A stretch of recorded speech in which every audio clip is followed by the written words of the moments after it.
Like every other mechanical tool, you need to maintain your Singer sewing machine too. It's not so difficult, even when dealing with a real antique machine. In this video I will tell you how to oil it and how to maintain a Singer improved family. Everything metal on metal that moves, hinges or well works can use some oil once a while.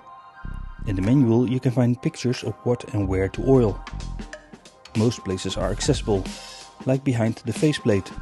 Loosen this and remove the entire faceplate. As stated before, does anything metal make contact with another metal part, give it 1 drop of oil.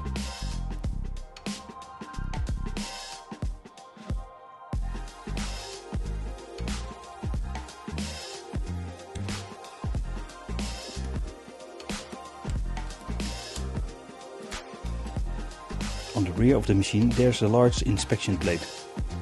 Only one screw holds it in place. Undo it.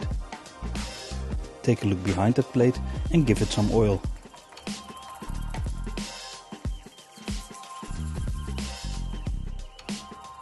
Tilt the machine and look underneath. You can turn the balance wheel in order to see things move.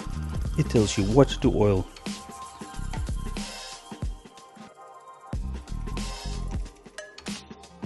For illustration purposes, I oiled something but not everything. Some places are not accessible. Singer has some holes everywhere on the machine. Even on the hand crank module. Deposit 1 drop of oil in each of those holes. Take a look in the manual for more support.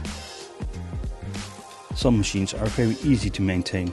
This particular model can collect some old thread or yarn beneath the long beak shuttle. It causes the machine to freeze like mine did. Remove anything that doesn't belong there. It can be helpful to remove the throat plate for better access. Good luck! And don't forget to watch the longer video with more information on this vintage Singer.